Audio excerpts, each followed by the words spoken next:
नमस्कार मित्रों, लक्ष्य परिवार में आपका स्वागत है। आज हम एक नया वीडियो लेकर आपके सामने आए हैं और वो टॉपिक है हमारा किसी भी द्विघात समीकरण का विविक्त कर ज्ञात करना। ध्यान दीजिए, बोर्ड परीक्षा में ये 2 नंबर का एक क्वेश्चन आता है कि किसी द्विघात समीकरण का विविक्त कर कैसे ज्ञात करते हैं। तो उसके विषय में हम चलते हैं, जानकारी प्राप्त करते हैं। अच्छा, बहुत लोग कह रहे थे कि हम अपने वीडियो में जो है लाइक और ज़्यादा से ज़्यादा सब्सक्राइब करें, लाइक करें, कमेंट करें, ये चीज़ें नहीं बोलते हैं। तो ये हर वीडियो में हमें लगता है कि शायद बोलने की ज़रूरत भी नहीं है। आप लोग खुद समझदार हैं, आप लोग देखिए और अगर अच्छा लग रहा है तो उसको आगे जो भी है इसका प्रोसेस वो आप करवाइए। इसके विषय में ज़्यादा हम क्या बोलें, इसके विषय में ज़्यादा बोलना उचित नहीं है। चलिए हम अपने टॉपिक पे आते हैं। समीकरण है 2x² + 5x + 3 = 0 का विविक्त कर ज्ञात कीजिए। द्विघात समीकरण है 2x² + 5x + 3 = 0 का विविक्त कर ज्ञात कीजिए।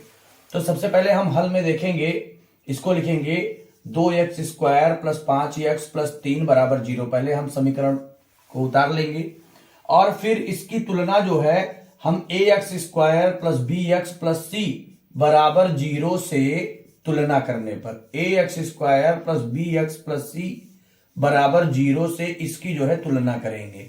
तो यहां लिखेंगे ax² + bx + c = 0 से तुलना करने पर।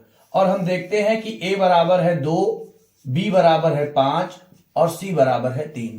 a बराबर 2, b बराबर 5 और c बराबर है 3। अब आप देखेंगे विविक्त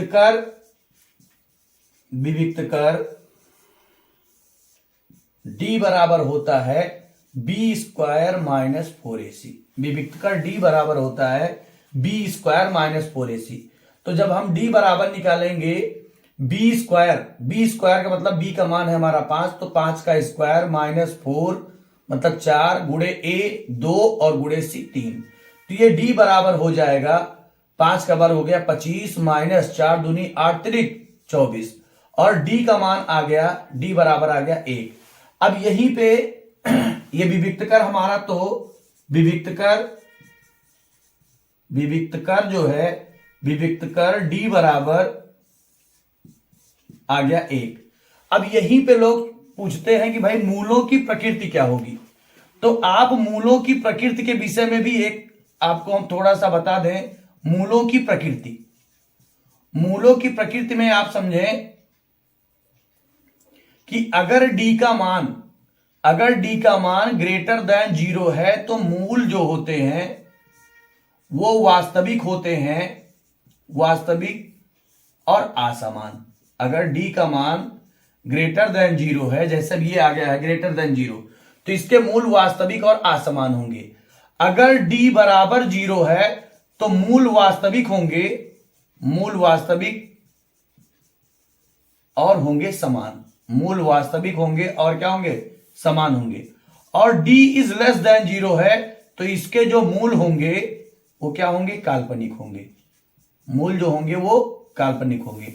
अगर इसी क्वेश्चन में अभी ये पूछ लेता कि भाई विविक्त कर ज्ञात कीजिए और विविक्त कर के आधार पर ये बताइए कि इसके मूलों की प्रकृति कैसी होगी, तो इसके जो मूल होंगे वो क्या होंगे, वास्तविक और असमान होंगे। आप एक बार फिर ध्यान दीजिए, जैसे एक समीकरण है 2x² + 5x + 3 = 0, इसका आपको निकालना है विविक्त कर। तो विविक्त कर निकालने के लिए सबसे पहले समीकरण हमने लिख लिया है और समीकरण लिखने के बाद उसकी तुलना करेंगे हम ax² + bx + c = 0 से तुलना करने पर। अब लोग बोलते हैं कि भाई ax² + bx + c = 0 है क्या, तो ax² + bx + c = 0 को हम द्विघात समीकरण का मानक समीकरण कहते हैं। और जब तुलना करते हैं तो देखते हैं a बराबर है 2, b बराबर है 5 और c बराबर है 3। विविक्त कर d होता है, d बराबर होता है b² - 4ac। तो b का मान है 5, तो 5 का स्क्वायर -4 गुणे 2 गुणे 3, या d बराबर हो गया 25 - 24। भाई 5 का वर्ग 25 - 4 दूनी 8 त्रिक 24 और d बराबर हो गया 1। विविक्त कर d बराबर हो गया 1। और अब इसी के आधार पे हमने मूलों की प्रकृति के विषय में आपको बताया कि भाई अगर पूछता है कि विविक्त कर के आधार पे मूलों की प्रकृति निकाली जाती है। अगर विविक्त कर d का मान ग्रेटर देन 0 है, 0 से बड़ा है, कोई धनात्मक संख्या है, तो मूल वास्तविक होते हैं और असमान होते हैं। अगर d बराबर 0 है तो मूल वास्तविक होते हैं, समान होते हैं। और अगर d का मान लेस देन 0 है, मतलब अगर कोई ऋणात्मक संख्या है, क्योंकि ऋणात्मक संख्या ही 0 से छोटी होती है, तो मूल क्या हो जाएंगे, काल्पनिक हो जाएंगे। इसका आप ध्यान रखिए, आप एक बार इसको देख लीजिए और विविक्तकर निकालने की पूरी कोशिश कीजिए, अच्छे से लगाइए, बहुत आगे बढ़िए। बहुत बहुत धन्यवाद।